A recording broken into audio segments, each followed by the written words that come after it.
Thank you all for joining us today.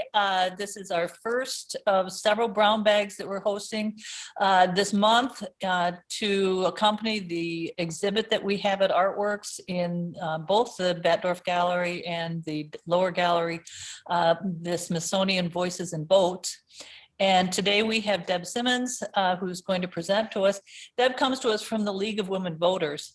And I thought, as a way of introducing, I'd say a few things that about the League of Women Voters, because the League is an organization fully committed to diversity, equity, and inclusion.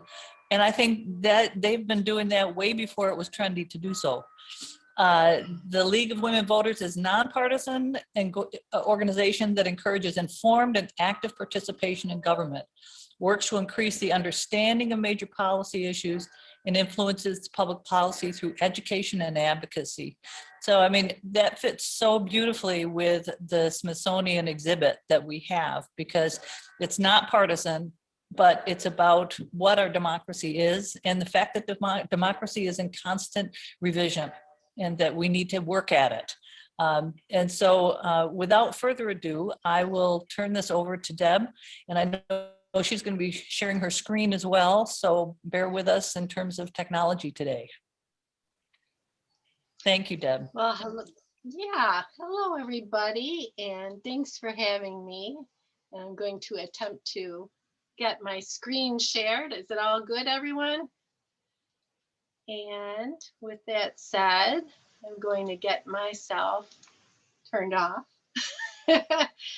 And this is just following up on Roxanne, wonderful description of what League of Women Voters is all about. And I really like the way that Roxanne said, democracy is a work in progress. We all have to work at it to make it be successful. And that's what this presentation is about. I'm going to start off with a little funny here. We make decisions all the time as members of a democracy by how we vote. And sometimes how we vote is influenced by what we read and see on the internet. And just because it's on the internet doesn't necessarily make it so. And it becomes a task of knowing how to navigate that information so that we have accurate information to base our decisions on.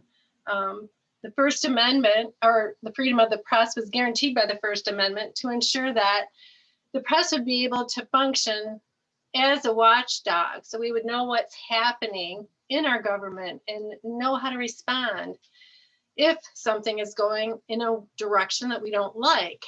However, inaccurate reporting, manipulation of facts, or a presentation of events based on a limited perspective can also be used to manipulate us into making decisions that are not in our own best interest. So this little presentation could be called Spotting Manipulation and Disinformation, a Voter's Survival Guide.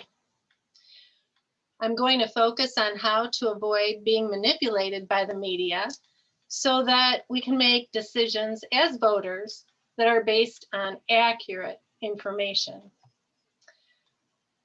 Thomas Jefferson once said, whenever the people are well informed, they can be trusted with their own government.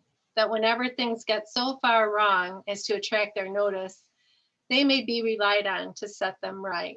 We truly do have a system in place that is a wonderful system, but the trick is that first bit of the quote, when the people are well informed. Franklin D. Roosevelt said, democracy cannot succeed unless those who express their choice are prepared to choose wisely. Elections belong to the people. This is really a quote from Abraham Lincoln. It's their decision. If they decide to turn their back on the fire and burn their behinds, then they'll just have to sit on their blisters. So another way to think about this presentation is that being an informed voter prevents blisters. I'd like everybody to think about what their voting decisions are based on. We all need to use this screen at all times am I using reliable information to form my opinion? Or are my thoughts and emotions being manipulated? We all need to be really aware of something called propaganda, which I know we've all heard about, but we need to really review what propaganda is all about in these times. Propaganda is a strategy for influencing or even controlling our behavior by the use of specific manipulative techniques. Advertising is a form of propaganda. It tends to be relatively harmless, but not always. You gotta love this old ad for butter. Butter is slippery. That's why we eat as much as possible to lubricate our arteries and veins. What a great nutrition tip.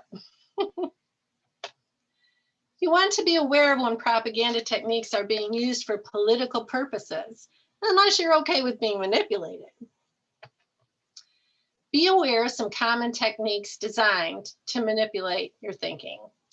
These common techniques include repetition, glittering generalities, name calling, simplification, division, otherwise known as us versus them thinking, and transfer. So we're going to go through each one of these really briefly, kind of a crash course here in propaganda. First manipulation technique is repetition. If you repeat something over and over and over again, eventually people will accept it as truth, whether it's true or not. Now, I'm not saying that Wheaties is not the breakfast of champions or that Maxwell House is not good to the last drop, but my goodness, we all know how that is very much embedded in our psyche. And, after time, it's just, that's what we think of when we think of those brands. And that same technique can be used in politics. Let's say something over and over again till people can't help but believe it, whether consciously or subconsciously. Manipulation technique number 2, the glittering generality. This one is used a lot, especially during campaign season. The glittering generality is essentially meaningless. It's a statement that causes us to have positive feelings without really saying anything of substance. Of course, we all want quality and we all trust quality, but what exactly is quality and how does it apply in this particular ad? Glittering generalities are vague, they're meaningless, they have a big emotional appeal. I mean, who doesn't believe in America? Who would stand up and say, I don't believe in America? Or our party has no soul? The third manipulation technique, name calling, again, gives no meaningful information at all. It's really kind of surprising that that technique is used, but it is. And the next one, simplification, takes a complex issue and claims it to be an either or situation. It counts on the listener not doing any research. And again, these techniques have been around for so long, but now they are so much more in our face because of the internet. Back in the day, there was a lot of controversy about saloons. So we have this ad, the saloon backer is a traitor to his country. Hardly the case, but that's how the propaganda was distributed to get people to react against saloons. A very classic oversimplification example is if you don't oppose gun reform, you'll be forced to give up all your guns. Again, not really an either or situation. Manipulation technique number 5 is division. Set up us versus them scenarios. As humans, we naturally want to be associated with a group, with a team, and to get us to alter our thinking, our actions. We are distracted from the real source of a problem by setting up us and them scenarios. This again goes back to the saloon days and depicts whiskey-loving Irish and beer-drinking German immigrants as stealing elections and the cause of all society's problems. Us versus them is all often also combined with illogical cause and effect scenarios that try to create an emotional response, especially fear. And this is an old ad from the days when women did not have the right to vote. There was a big campaign about giving women the right to vote was going to completely destroy the family. Men would then have to do all the housework that women, of course, should, in quotes, be doing, and would just make the whole family structure fall apart. And there's another great one from the anti-suffragists. Us versus them, women versus men. Of course, if we have women voting, they're going to take over the world. Transfer is a particularly tricky one. This is when a universally positive symbol or image is used along with a product or a candidate. And then the viewer subconsciously, see, there's that manipulation, transfers that positivity to the product or the candidate. So here we are with some vintage ads. I mean, what lovely picture of a reunion of a serviceman and his sweetheart, and gosh, what a good feeling. And it just helps you have an even better feeling about chocolate than you probably already have. Cute little feller there with the Lifebuoy soap.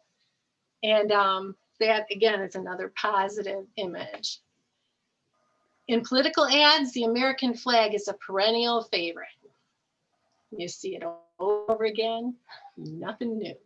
And does it really mean that the candidate stands for everything that the flag stands for in your own mind? Of course it does not, but it gives you that feeling that they do. This is a good old Adolf Hitler with kids. I mean, yeah. So to summarize, don't fall for repetition. Hearing it again and again does not make it true. Don't fall for glittering generalities. They sound snappy, but essentially they're meaningless. Don't fall for name calling. That wasn't useful when we were kids and it isn't useful now. Be on the alert for simplification. People will take a complicated issue and make it seem like an either or scenario to try to influence your thinking on the topic. Division, us versus them scenarios are not productive. It's a divide and conquer technique that does not help solve the problem. And transfer is simply a trick that you need to be on the lookout for, because our emotions are powerful things and we don't want to fall prey to them being manipulated. Remember that propaganda is designed to purposely manipulate you through repetition or an emotional response. So one of the clues that you're looking at propaganda is, does it elicit that emotional response? Does it make you feel really angry? Does it make you feel really happy? Then you might need to stop and think about, is this propaganda? Is it providing meaningful information? If we want to be informed voters, we also need to be aware of information that is biased and inaccurate or downright false. And this can be unintentional or it can be very intentional. Fake news used to be a little more obvious. I can remember looking at those National Enquirer magazine covers at the checkout at the grocery stores and all the interesting things they reported on. Now we have information coming at us from all directions, not only television, newspapers, and magazines, but the internet, Facebook, Twitter, Instagram, and it can be pretty darn overwhelming. So how can you sort out what's reliable information and what isn't? How do you know what sources you can trust? Again, don't believe everything you read just because there's a picture with a quote next to it. Scientists at the Massachusetts Institute of Technology analyzed more than 126,000 stories, some true and some false, that were tweeted millions of times from 2006 through the end of 2016. They found that misleading or incorrect stories traveled 6 times faster and reached more people. Online misinformation has been blamed for deepening America's political polarization and contributing to distrust in government. So this is an issue that really needs addressing, and we can all be part of the solution of the spread of misinformation. So there are a lot of organizations that have put out tips and techniques for sifting through what's reliable and what's not, but we're going to boil it down to 3 easy steps. Check the source, read past the headline, and check the context. So checking the source. If you are looking at something that has no author stated, that is a big red flag, because anybody could have written it, anyone at all. And if the author is stated, that's a good thing, but you probably still want to, well, not probably, you definitely want to still look further.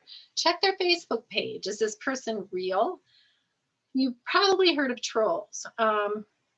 We're going to get into that in a second. Another thing is you can do a Google search. What credentials does this author have? What organizations are they affiliated with? Why should you believe what this person has to say, or even have, any reason to listen to this person?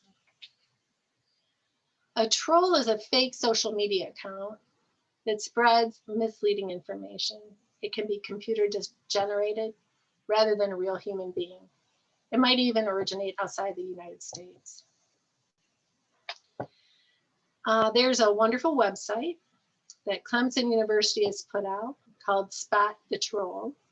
And it actually allows you to take a little quiz to get better at deciding whether posts on Facebook or Twitter or wherever are from a legitimate account or an internet troll. It's really quite a fun website to look up and give a go at. They can be very tricky. So their first example was this Chloe Evans, supposedly a student from Atlanta. It turns out that there's no such person as Chloe Evans. This profile was actually generated from St. Petersburg, Russia. And not too much of a surprise, I guess. A lot of times these fake accounts feature profile images of attractive women so that people are drawn in to listen to them. The troll's account described events that never happened in order to influence opinions about United States political candidates. There were hundreds of accounts like that active. They actually were able to, investigating sources were actually able to identify them as originating from St. Petersburg, Russia. And pushing hoaxes that never happened really can be easily figured out if you simply do a Google search and see if this is being reported anywhere else. But a lot of people fell for these things, and it did have a definite impact on people's decision making and opinions, which again could then influence their voting. Check the source example number 2. This was something that popped up on my own Facebook feed, and it was headlined, "A St. Louis doctor is telling it like it is." Now, first of all, just because someone has doctor in front of their name, or because they say they are an expert, does not make them one. You do need to exercise due diligence in determining whether this person really is an expert. This video featured a doctor claiming to have the real scoop on the coronavirus, and he touted Schweppes mineral water as an easy preventative. So the first question in my mind was, who the heck is this guy? So I Googled him. Turns out he is not an infectious disease expert. He's not even a medical doctor. He's a doctor of chiropractic. His name is Eric Napute. And I also found a cease and desist order from the Federal Trade Commission warning him to stop touting products and services that are not actually what he is saying they are. What I did not find were any sources that praised his information as being credible. In fact, it's the opposite. I found time and again articles about how he was promoting some very dangerous misinformation. Unfortunately, his video was shared on Facebook over 2 million times. The next thing to be aware of is that you do need to read past the headlines. On November 18th, 2019, the New York Times published an article with the headline, "How Scientists Got Climate Change So Wrong," which sounds like a piece that debunks climate change, doesn't it? But if you read past the headline, you discover that the author was in fact stating his opinion that scientists underestimated the rate and severity of climate change. This type of thing happens more often than you might think. You really, really do have to read past the headlines. And finally, pay attention to the context.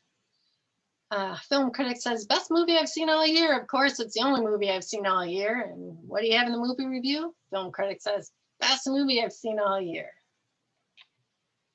Remember that pictures and videos, as well as quotes, can be misleading when taken out of context. This clip, Save the Planet, Eat the Children, was widely shared on social media platforms and certain news outlets as being an example of the liberal, quote unquote, point of view. This young lady attended a town hall and started ranting about eating children. Now, as it turns out, this was not a person that genuinely thought that. It was not a person that genuinely was interested in the town hall. It was a person that was planted there to sow discord and to make liberals, quote unquote, look bad.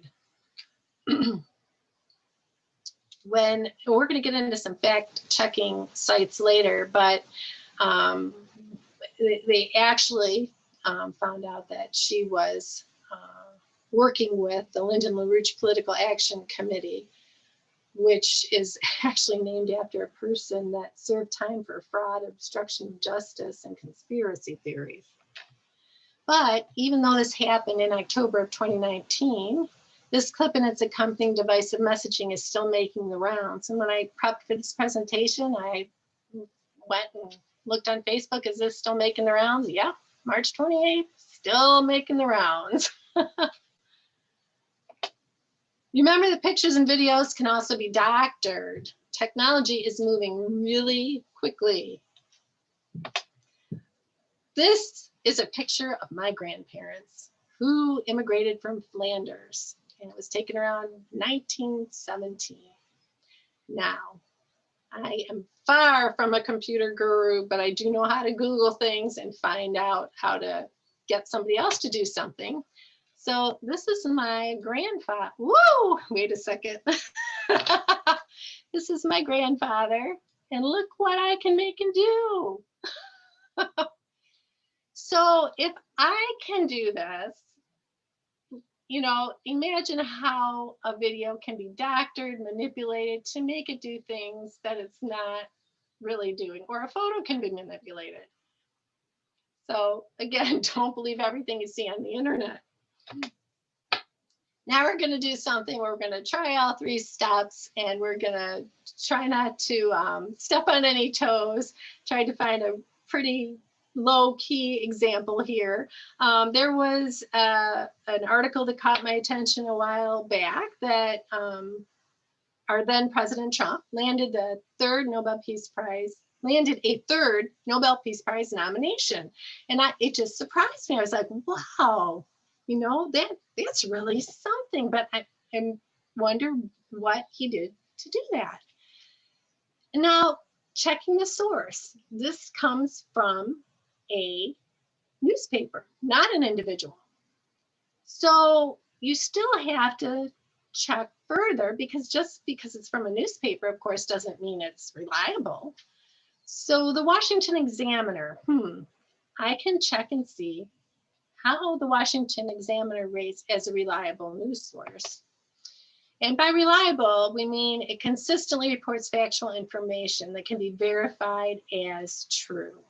It's important to have definitions of these terms. Consistently reports factual information that can be verified as true,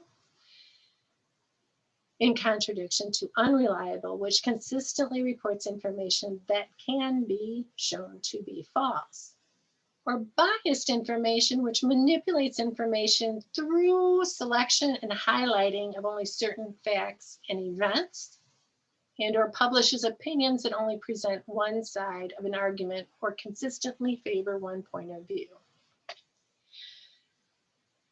There is a wonderful tool online called the Media Bias Chart. And I could do a whole presentation just on this chart and why this chart would be something you can trust. But if you go to the website, you can read all about the process they use to rank different news sources in terms of reliability. And it turns out that the Washington Examiner is rated as very biased and has a history of mixed factual versus inaccurate reporting. So right there, that should give me pause. Was President Trump really nominated for a Nobel Peace Prize? So here's where I have to leave the source to check the source. I've got to look past those headlines. So I Google it, Trump Nobel Prize, and I see a lot of sources that, yes, indeed, do confirm that he was nominated for the Nobel Peace Prize. But interestingly, I also see that Joe Biden was nominated for the Nobel Peace Prize, and Vladimir Putin was nominated for the Nobel Peace Prize. And I don't really understand what either of those two guys did that would warrant such a nomination either. So now my curiosity was really piqued, and I dug even deeper. So I started to wonder about that thing called context. How do you get nominated for a Nobel Prize? So I went to the Nobel Peace Prize website. And as it turns out, a lot of people can nominate someone, and the Nobel Prize Committee doesn't disclose nominations until 50 years have passed. The committee last year received 318 nominations, and out of that, they choose 20 or 30 eligible candidates for consideration, among whom one is chosen to be the recipient of the prize. So a really good question would be, who nominated a particular individual? But we won't have the answer to that. And a better prestigious accomplishment would be making the short list of nominations, much more meaningful than just being nominated. So the headlines that the Washington Examiner chose were an example of bias. And I'm sure there were other news organizations that showed bias in the other direction by proclaiming that Biden was nominated for the Nobel Peace Prize without really giving the full context of what that meant. So to summarize, consider the source, consider the context, look past the headlines. What can you do to combat misinformation? You need to choose your news sources carefully. Don't confuse analysis, opinions, viewpoints with reporting. Reporting is just what is going on, what happened. These other three bring in someone else's point of view. Remember this old axiom, be aware of how perspective can impact the news. Depending on from which direction you're looking at or from where you sit in life, you can read events in an entirely different way than somebody else in a different position, in a different place in life. When considering a news source, do some research. What systems in place for checking information and correcting mistakes? What are their editorial standards? If you go to any news source's website, they will have that information if they are a source that's worth their salt. And I'm going to go back to what I mentioned a little bit ago, the media bias chart. They really do a wonderful job of breaking things down into sources that are considered neutral and they have a high factual reliability. And Associated Press, NPR, BBC, PBS come out on top with that. Sites that have some bias and reliability issues, Epoch Times with a right bias, Daily Beast with a left bias. And there are some that fall into the category on both sides of the political spectrum that have serious bias and reliability issues. Fox News, Breitbart, Daily Kos, Occupy Dems. If those are your main sources of information, I'm going to think that you are very commonly in a very angry state of mind, because these are sources that really are into manipulation and pulling you in all sorts of emotional directions that we don't need to be pulled in. We want to base our decisions on facts. If this seems like a lot of work to try to go and research everything that you see online, geez, who has the time for that? There are some wonderful fact-checking websites that do the work for you and that are transparent about how they do that work. So you're not just saying, oh, well, fact check said it, so I believe it. They lay out their process and what they did in order to determine if something is reliable or not. So let's take a quick look at these websites. Here is an example on fact check of the area that tells you exactly how they go through any given piece of information and research it to see if it is accurate or not. And something that you will notice on these websites is they do look at more than one side of the issue. They look at all sides of the issue, and they, again, try to give factual information so that you can make up your own mind, because, you know, sometimes there are there are opinions on both sides of the aisle that are valid.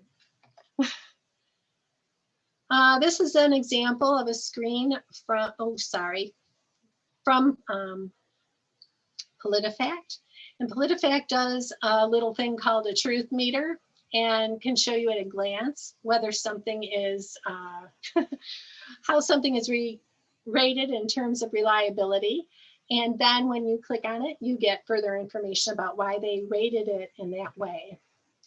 They also, again, have an extensive section that explains their process, who they are, who pays for PolitiFact, and a section for corrections and updates.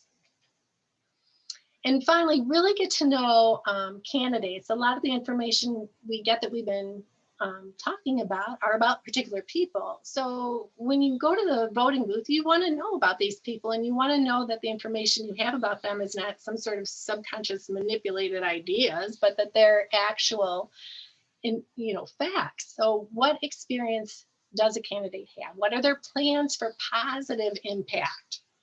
If already in office, what have they already done? How have they already voted for things?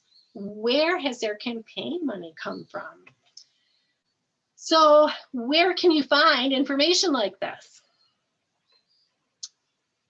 Few recommendations.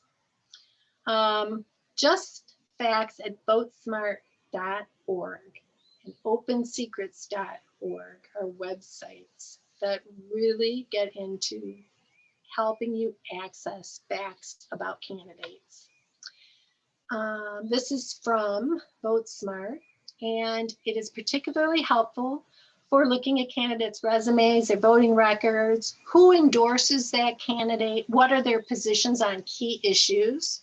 Also contains fact-checking statements made by the candidates.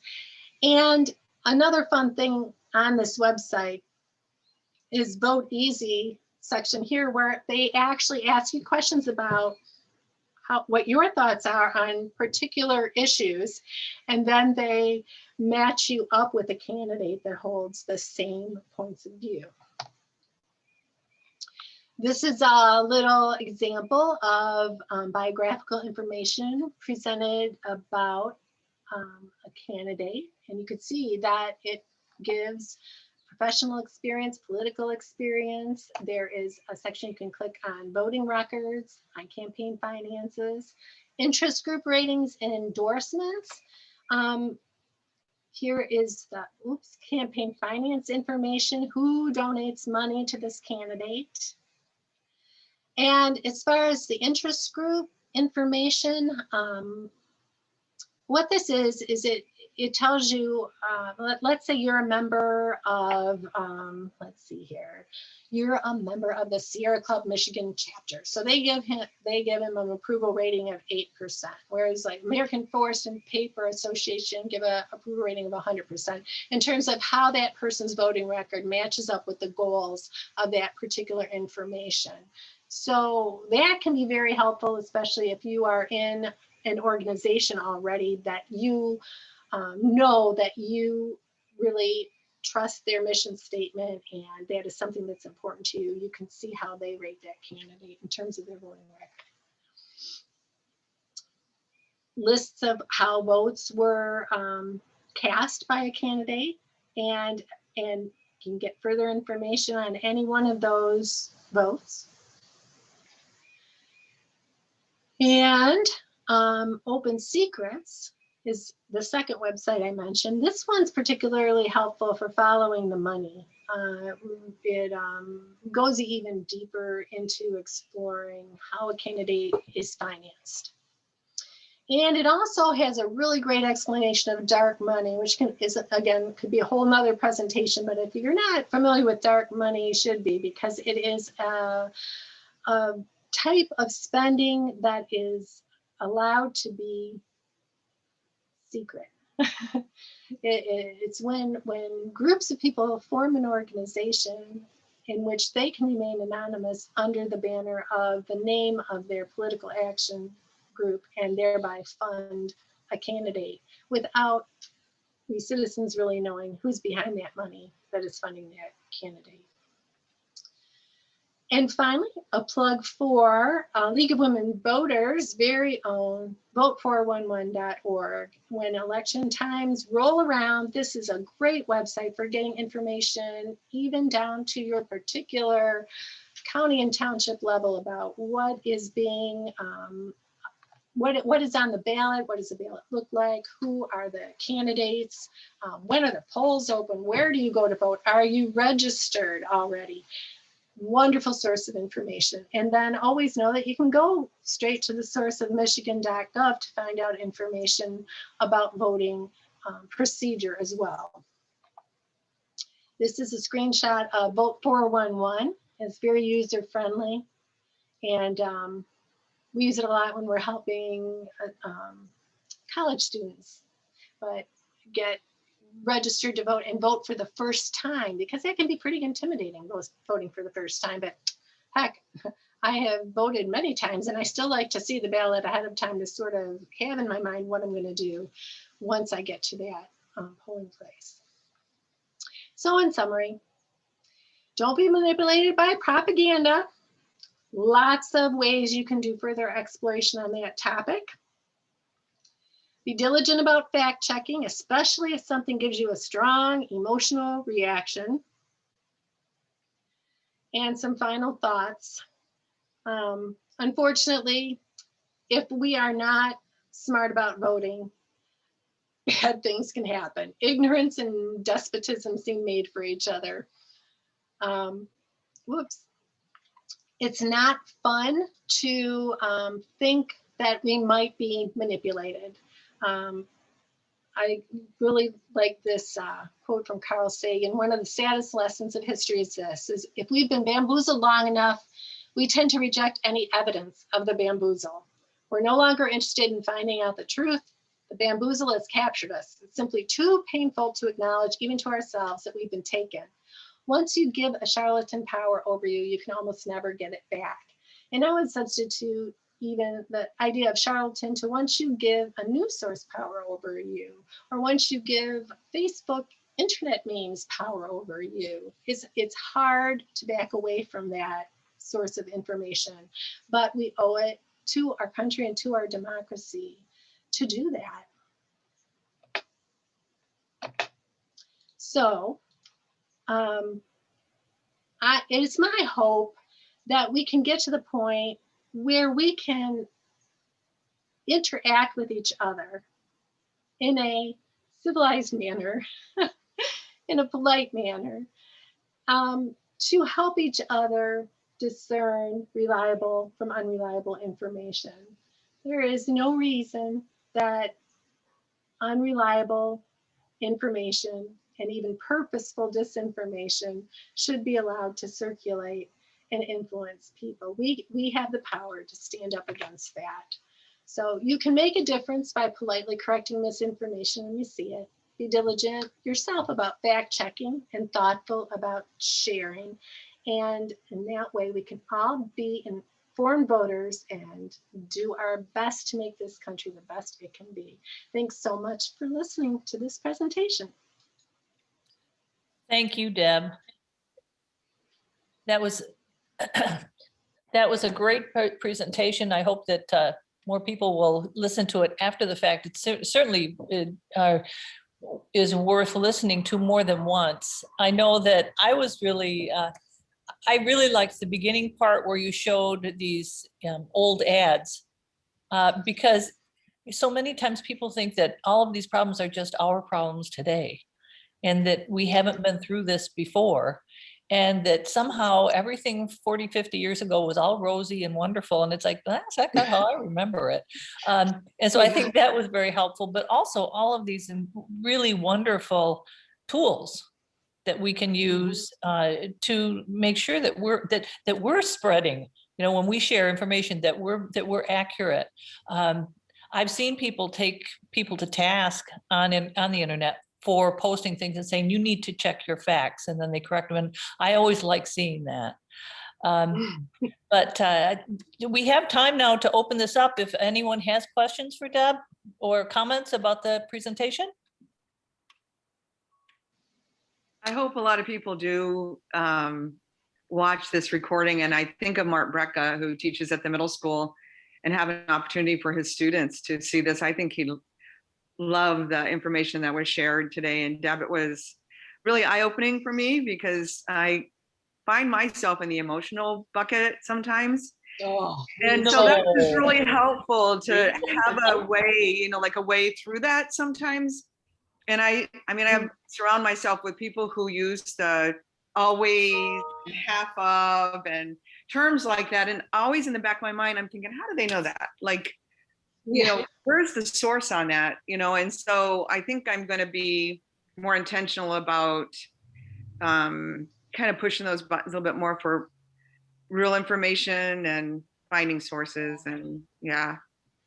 Deb, it's funny you mentioned middle school students, because I'm actually a retired middle school teacher. So those kids are near and dear to my heart. Oh, you would yeah. We have a teacher in our middle school that is just super, he loves engagement, so he doesn't just stand and deliver. He wants them to really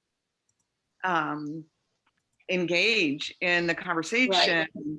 He works real hard to find ways. And actually, I don't know if you've gotten over to see the exhibit at Artworks, the Smithsonian yet, but there is a piece that he and his students did around the 100-year anniversary of women's right to vote, of the 19th Amendment, that just really has a lot of depth to it and thought around it. So, yeah. Yeah. One of the things they did in their in their presentation that I thought was nice and that we're trying to do more of now is that they added the QR codes to all of their pieces so that you could go and find, listen to other background information, and it really supported what they had to say, which was nice. The one thing I was going to add, though, that is really hard when you're trying to confront people about facts and that maybe what you're saying isn't true, is that people who are deeply into conspiracy, you can't talk to them because It's whatever very you hard. say is exactly that's what they want you to think, and you can't fight that. Yeah, that can be very hard, and sometimes I think it boils down to the person that you might be politely correcting. You may not get to them, but somebody else that's reading that post might be influenced by what you have to say. And you can also report on Facebook, and it's anonymous, when something is false. And I have found that Facebook they're better than I expected they would be about then flagging that post as potentially containing misinformation and including a link where that is corrected. So, well, one of the things that I use that as a plug for our next brown bag that's coming up, the state scholar who's assigned to the Smithsonian will be speaking on Friday, and he's talking about limits on free speech. And the necessary ones when you're talking about things like, spreading disinformation. So that should be a nice follow-up to what we had today.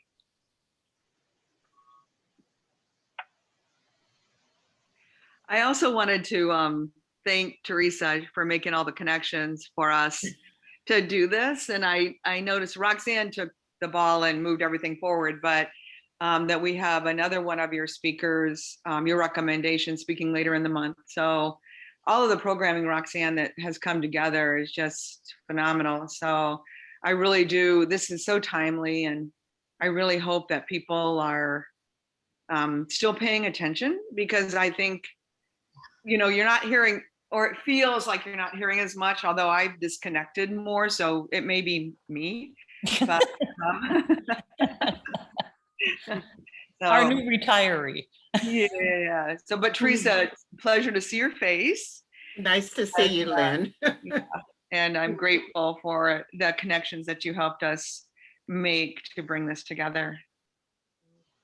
I'm wondering, Deb had so many links with her presentation. Is there a way to post them separately so that people, or so that people that aren't seeing the video recording could see the links with connections? Deb, if you'll email me that, we can post it on our website, if that's okay. okay, yep.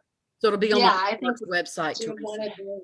I think Okay. that would be worthy of a handout that we give out upstairs in the exhibit. Okay, we can. do that too. Because we're talking about having copies of the Constitution available. I think that would be a really good one to say if you want. And I'd like to attribute that to the work of the League of Women Voters, if you're okay with that. That would be wonderful. Yeah, well, Yeah. because I think we need to give a little more press to the work that you people do, because it's a marvelous organization. You always say that people, you don't know what you don't know. So if somebody hasn't Mhm. introduced the idea to you that there can be negative, false statements, false posts, and blah, blah, blah. So if people at least have an introduction to that idea, that they'll be able to follow up on it. In fact, one of the things that we'll do is we'll make QR codes and we'll place them around so that you can go right to that link and say, do you want to check this out? Is That this would be true? great. Yeah, so we'll definitely do that. You're Great. getting real techy. That's awesome. Yeah. Deb, I think I have a weird question, but how do you rate or make sure that you're not being manipulated by sites like Fact Check, PolitiFact, Snopes? I mean, how do you use Right, the same sort of Yeah. criteria to sort of know that too? yeah. That's not a weird question. And that's what I run up against more than once when I try to help somebody, especially I have some some friends that aren't very tech savvy, you know, older friends, maybe a couple of them, that they will just believe whatever they see. And when you try to say, well, here's a great website, then it's, well, why should I believe that? You know? So you really could almost do a whole presentation for somebody that had that concern, to show them exactly the process that they go through.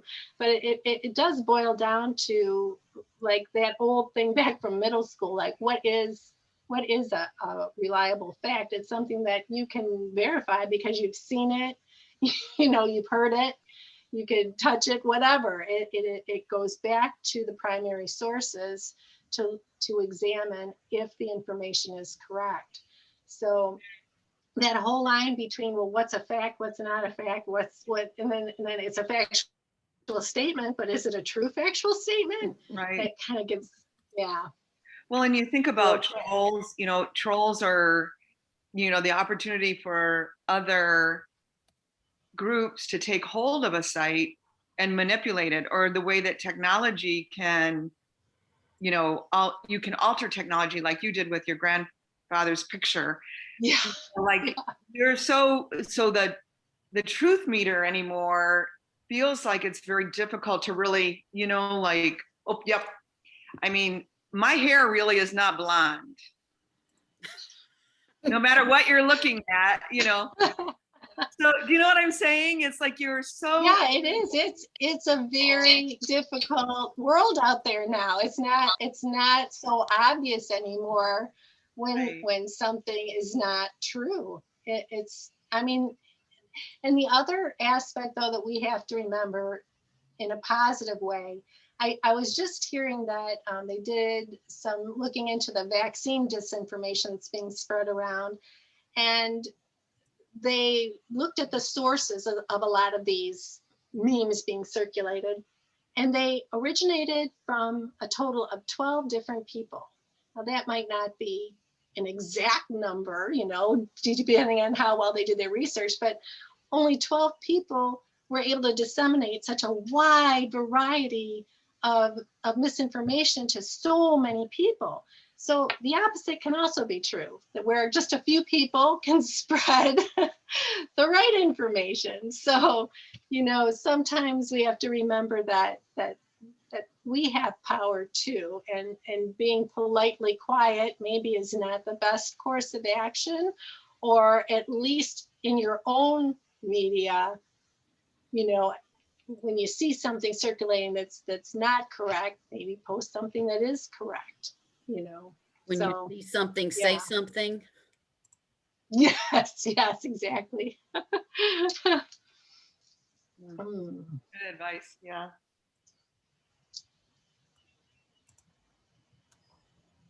Well, thank you again, Deb. This was just really wonderful. I'm so glad we were able to record it, because I know that other people are going to find that on our website, and we will certainly be promoting it. We had a nice conversation here too, which is supposed to be part of the goal of the Smithsonian, is to get people together to talk and to stimulate the conversation. And you certainly did that today. So thank you very much. Yeah. My pleasure. Thank you for having me.